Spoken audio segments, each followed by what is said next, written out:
Baiklah ya, kita mulai kuliah kita ini.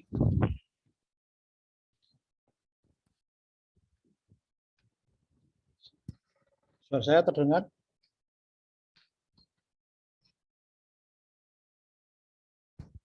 Halo? Terdengar, Pak. Oke. Terdengar, Pak. Ya, kita mulai. Bismillahirrahmanirrahim. Assalamualaikum warahmatullahi wabarakatuh. Waalaikumsalam warahmatullahi wabarakatuh. Ya, sebelum kita mulai kuliah ini,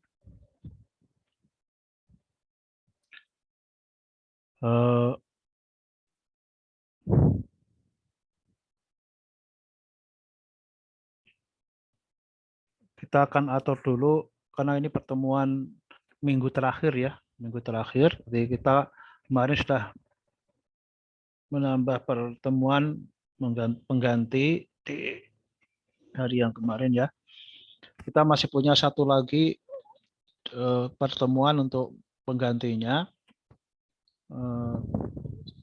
Saya minta saudara sekarang mencari waktu yang kita bisa bersama-sama untuk pertemuan sekali lagi. Kira-kira hari apa yang kita bisa pertemuan lagi?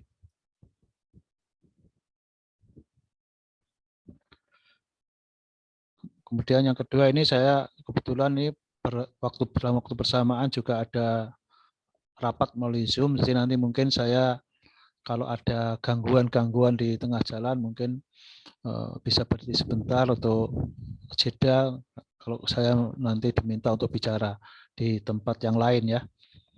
Jadi sekaligus ini saya kuliah, sekaligus ini saya juga lagi pertemuan dengan Pemda Lebak LH yaitu untuk rapat AMDAL. Oke, kita mulai bagaimana?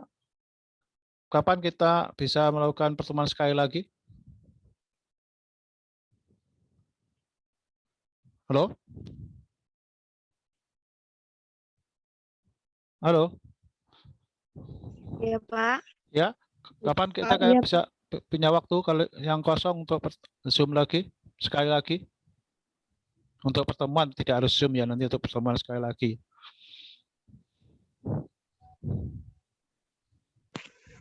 Ada hari Sabtu sama hari Minggu, Pak. Yang kosong? Hari Jumat nggak ada? Jumat pagi nggak ada yang kosong ya? Hari Jumat ada. Hari Jumat nggak ada. Nggak ada. Oh, Hari Jumat ada MK. Oke, kalau begitu nanti kita hari Sabtu aja ya. Hari Sabtu mungkin Sabtu pagi. Nanti kita informasikan di WA ya.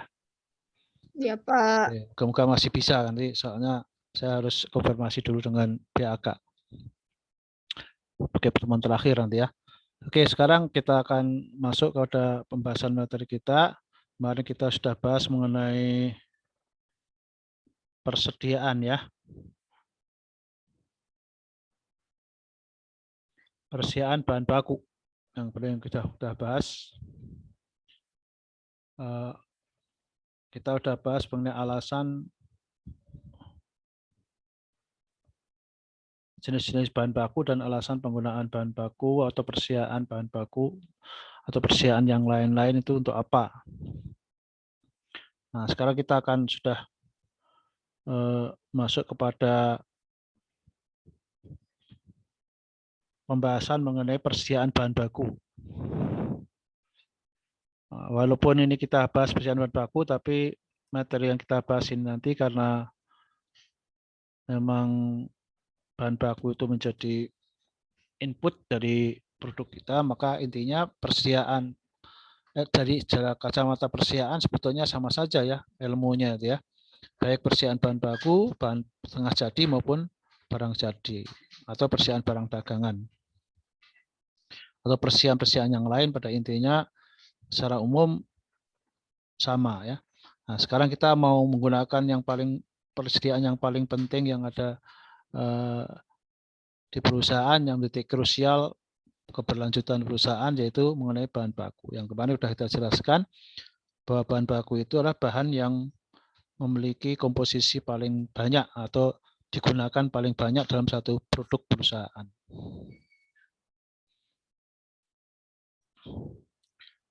Nah, kemarin kita sudah jelaskan bagaimana proses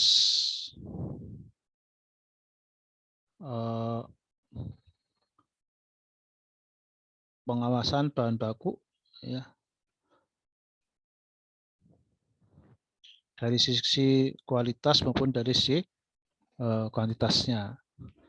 Mulai dari seleksi sumber, pemeriksaan dokumen, pemeriksaan penerimaan bahan, dan penyimpanan bahan. Ya. Nah, kemudian kita akan sekarang melanjutkan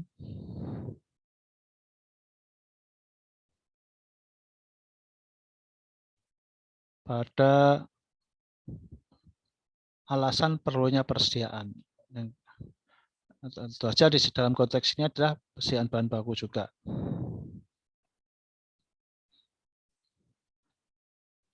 Ada beberapa hal yang bisa kita bicarakan mengenai apa saja sebetulnya alasannya. Yang pertama, itu bahan baku hanya tersedia dalam waktu atau musim tertentu saja. Sedangkan proses produksinya berlangsung di sepanjang waktu. Nah, kalau terjadi kondisi seperti ini, maka kita membutuhkan persediaan. Karena pada waktu nanti di musim yang lain itu enggak ada. Kecuali kalau persediaan itu ada sepanjang musim, ya mungkin kita bisa pertimbangkan tidak perlu ada persediaan. Itu kan banyak sekarang namanya tanam bahan-bahan mentah, ya, bahan baku yang merupakan bahan mentah, ya, yang berasal dari alam, yang itu dihasilkan dalam waktu tertentu saja. Nah, jadi seperti kalau rokok itu ada tembakau atau ada cengkeh. Ya, cengkeh itu sifatnya musiman, tidak sepanjang tahun ada, gitu ya. Maka ketika musim cengkeh kita bisa membeli dalam jumlah banyak untuk digunakan pada waktu yang tidak musim. Itu yang pertama. Yang kedua, bahan baku yang akan digunakan untuk pelaksanaan proses produksi dari satu perusahaan tersebut tidak dapat dibeli atau didatangkan secara satu persatu dalam jumlah unit yang diperlukan. Nah, jadi biasanya kalau bahan baku tersedia dengan mudah di mana saja dan kapan saja, sebetulnya kita bisa membeli bahan baku pada waktu kita perlukan. Ya, nah, kalau memang tersedianya seperti itu, artinya tersedia di mana saja dalam jumlah berapa saja dan kapan saja kita beli itu ada, maka itu juga nggak perlu ada persediaan sebetulnya. Tapi sayangnya tidak selalu begitu. Dalam hal waktu, ya tadi sudah kita jelaskan ada musim. Dalam hal jumlah, nah, itu kadang-kadang mungkin kita bisa membeli dalam jumlah unit yang kecil, tapi tidak bisa kita membeli dalam unit yang besar. Atau mau nggak mau kita harus membeli dalam unit yang besar. Kenapa? Karena pertimbangan biaya dan sebagainya. Nah, dalam hal seperti ini maka kita butuh persediaan. Kalau kita terpaksa harus beli dalam jumlah yang besar, otomatis nanti kalau kita mau menggunakannya tidak sebesar yang kita beli, maka ada persediaan. Di situ juga kalau kita hanya bisa membeli dalam waktu yang sedikit, dalam jumlah yang kecil, maka kita kalau dalam kondisi butuh yang lebih banyak, berarti kita harus punya persediaan. Nah, jadi seperti itulah kira-kira konsep yang berkaitan dengan kebutuhan bahan baku.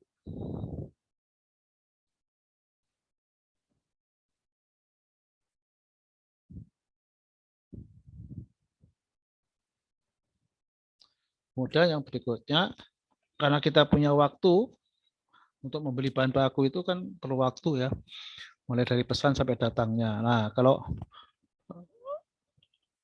takutnya kalau ketika pesan itu tidak langsung datang, butuh waktu kan itu. Nah, ketika kita menunggu pesanan itu kan proses produksi tetap harus berjalan.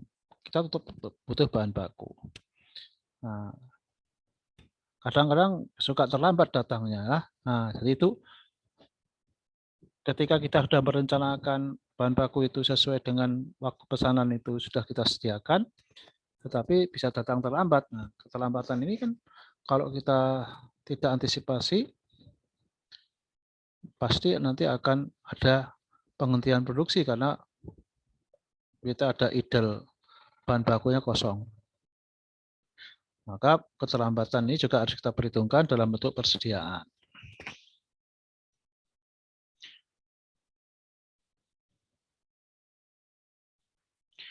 Juga kalau kita memiliki perusahaan-perusahaan dengan produksi mesin yang terus-menerus, ya, dan beberapa tahap dari mesin satu ke mesin berikutnya, ya.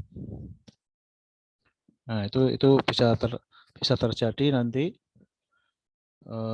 mesin yang satu kalau kemudian ada bahan bakunya berjalan, ya. Nah, ketika mesin yang lain itu memiliki kapasitas yang sama, lancar lah gitu ya.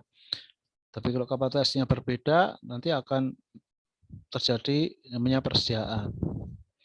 Contohnya kalau mesin satunya lebih banyak AC-nya, mesin 2 tidak bisa memproses semuanya, berarti ada yang tertinggal, itu ada persediaan. Bisa juga sebaliknya nanti kalau kita pengen mesin yang kedua itu lebih besar jumlahnya dibandingkan mesin satu, maka mesin satu harus memproduksi lebih sering dibandingkan mesin yang kedua, sehingga harus menghasilkan persediaan juga. Jadi seperti itulah kira-kira proses produksi yang berjalan seperti itu membutuhkan persediaan. Kemudian ada kecenderungan harga akan naik menurut perkiraan kita. Kalau harga akan naik menurut perkiraan kita, berarti kita cenderung nanti menumpuk bahan baku pada waktu harga murah. Ya, pada waktu harga murah bisa kita beli lebih banyak supaya nanti pada waktu kita harga mahal kita sudah nggak perlu beli lagi. Nah, kalau pertimbangan biaya penyimpanannya itu bisa lebih murah dibandingkan kenaikan harganya, maka bisa kita pertimbangkan untuk membeli di awal. Nah, itulah kira-kira hal-hal yang berkaitan dengan butuhnya kita terhadap persediaan, yaitu adanya perkiraan harga yang cenderung akan naik. Nah, sekarang kita butuh, kesimpulannya mungkin di sini akhirnya dengan kondisi yang 5 macam tadi kita butuh bahan baku. Nah, kita butuh bahan baku. Nah, tapi perlu kita ketahui bahwa ketersediaan atau keberadaan bahan baku itu nanti akan membebani kita dalam bentuk biaya. Biaya yang pertama adalah biaya investasi, karena kita membeli bahan itu pakai duit. Nah, kalau itu duit tidak bergerak atau tidak berputar untuk menghasilkan keuntungan karena diam di tempat, di bahan baku yang disediakan itu kan diam ya, nggak diproses. Maka itu bisa juga menimbulkan potensi cost of capital atau biaya modal yang tinggi. Karena kita harus menyediakan modal untuk persediaan yang tidak dipakai. Kalau persediaan itu dipakai ya masalah kan otomatis. Itu yang pertama. Ada biaya seperti itu. Nah, itu ada potensi kelebihan dari itu bisa berbagai macam hal nanti bisa kita bicarakan. Kalau kekurangan nanti jelas ya, bisa kekurangan juga bisa menimbulkan berbagai macam dampak. Nah, oleh karena itu kita baik kelebihan dan kekurangan harus kita ketahui supaya kita bisa mengantisipasi nanti dengan baik. Seberapa persediaannya harus kita berikan. Nah, itu yang pertama. Jadi intinya yang kalau pengen kita melakukan manajemen persediaan yang baik, berarti kita kalaulah memang ada persediaan ya harus sedikit mungkin. Nah, sedikit mungkin. Artinya nanti dengan persediaan sedikit mungkin berarti biaya yang keluar ya akan sedikit mungkin. Tapi tetap cukup ya untuk melayani permintaan produksi. Karena kalau permintaannya itu tidak terpenuhi ya nanti kita akan ada kerugian juga. Nah, sekarang kita lihat bagaimana kalau itu jadi kelebihan dan bagaimana kalau jadi kekurangan tadi ya. Apa saja yang akibatnya tadi. Nah, ini kita lihat kalau berlebihan. Nah, dengan adanya kelebihan bahan persediaan atau adanya persediaan itu ada namanya biaya penyimpanan. Semakin banyak persediaan yang ada, maka biaya penyimpanan akan semakin besar. Nah, biaya penyimpanan itu jangan hanya dihitung seperti biaya tempat penyimpanan ya, tapi juga ada biaya-biaya yang terikat dengan itu. Umumnya kalau tempat berarti kan ada fasilitas yang lain seperti listrik, ya kan, air dan sebagainya yang harus dikeluarkan untuk proses penyimpanan itu.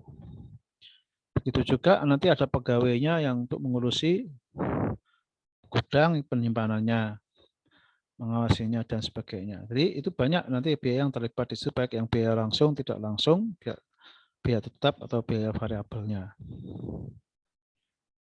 Kemudian yang berikutnya perputaran modal tadi saya jelaskan. Dari modal semakin banyak persediaan berarti modal yang berhenti semakin banyak, sehingga perputaran modal akan semakin terhambat atau semakin pelan. Nah, perputaran modal yang semakin berkurang ini akan menyebabkan kerugian juga, akan menyebabkan potensi keuntungan semakin kecil ya untuk menggunakan uang itu. Nah, biaya modal tadi juga saya jelaskan. Modal yang kita simpan itu semakin banyak ya semakin banyak modal yang kita butuhkan untuk membelinya. Intinya itu. Kemudian risiko kerusakan. Nah, risiko kerusakan bisa terjadi karena adanya penyimpanan semakin besar. Penyimpanan semakin besar ya.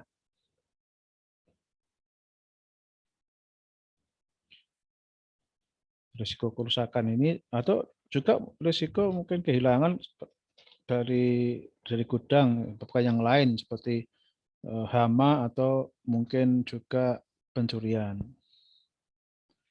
Yang berikutnya risiko penurunan harga. Ketika kita menyimpan banyak lalu nanti harga turun berarti kita akan rugi. Ya, karena kita itu beli dalam harga yang harga dengan lebih besar. Padahal pada waktu harga turun kita seharusnya bisa beli harga bahan baku lebih rendah sehingga biayanya harusnya lebih rendah. Tapi gara-gara kita punya persediaan yang harus kita gunakan dengan harga yang lebih tinggi, maka biayanya jadi lebih tinggi. Ya, seperti itu.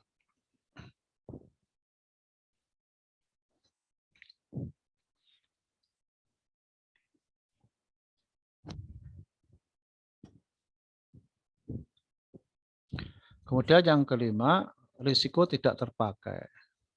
Artinya kalau kemudian kita ada tadi kesalahan dalam perkiraan pendapatan penggunaan bahan baku, maka bahan baku itu jadi nganggur, nggak dipakai. Kalau nggak dipakai, otomatis nanti akan menimbulkan dampak-dampak yang semakin berlipat.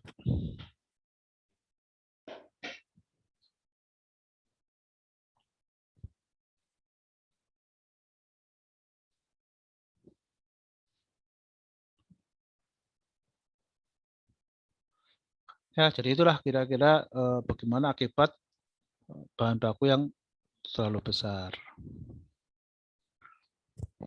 Kemudian yang berikutnya bisa juga kalau bahan persediaan terlalu kecil, apa akibatnya? Kalau tadi terlalu besar kan kita buat sekecil mungkin, nah, tapi jangan sampai kecilnya itu sedemikian rupa sehingga terlalu kecil. Karena terlalu kecil itu juga ada dampaknya kalau terjadi kekurangan. Pertama, inefisiensi waktu dan biaya. Artinya waktu dan biaya menjadi semakin besar. Contohnya ya, kalau bahan baku kurang, berarti nanti produksi juga kurang, berarti permintaan konsumen tidak bisa kita penuhi 100%.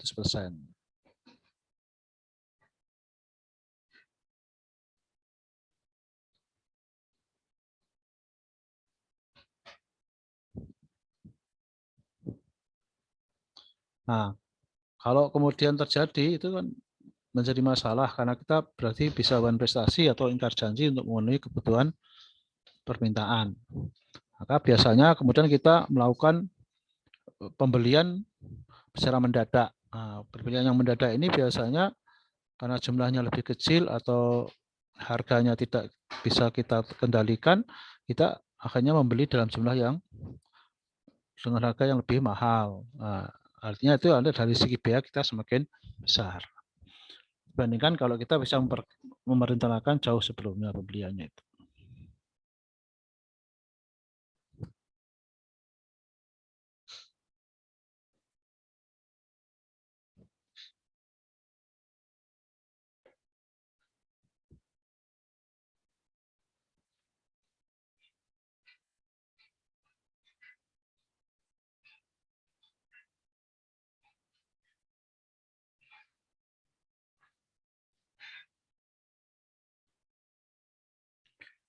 Oke ya, kemudian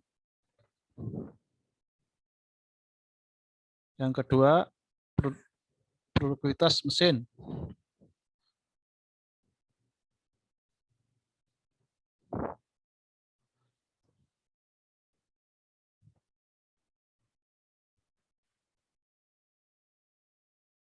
Yang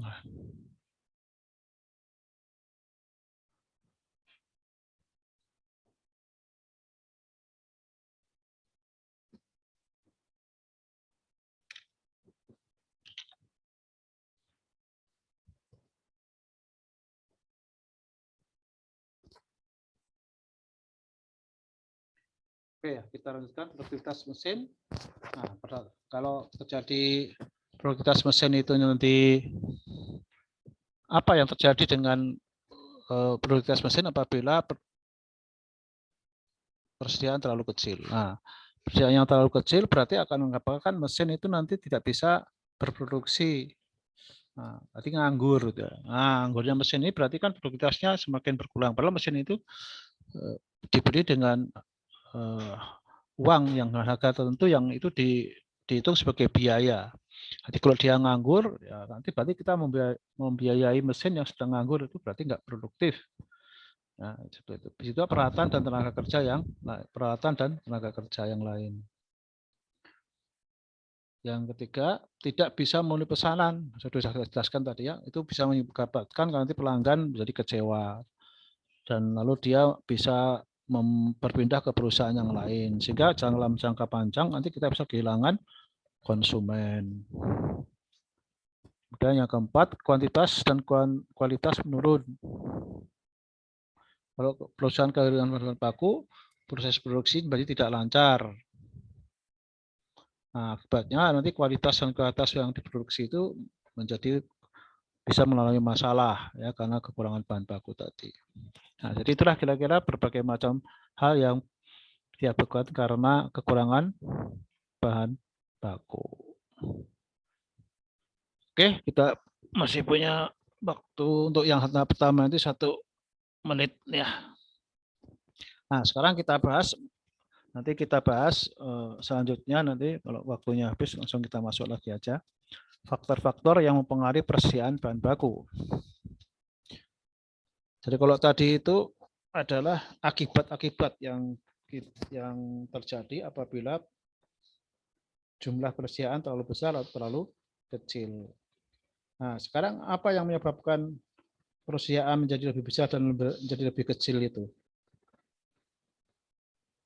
Nah, itu yang harus kita pertimbangkan supaya nanti kita bisa mengurangi atau menambah persediaan sesuai dengan kebutuhan yang ada.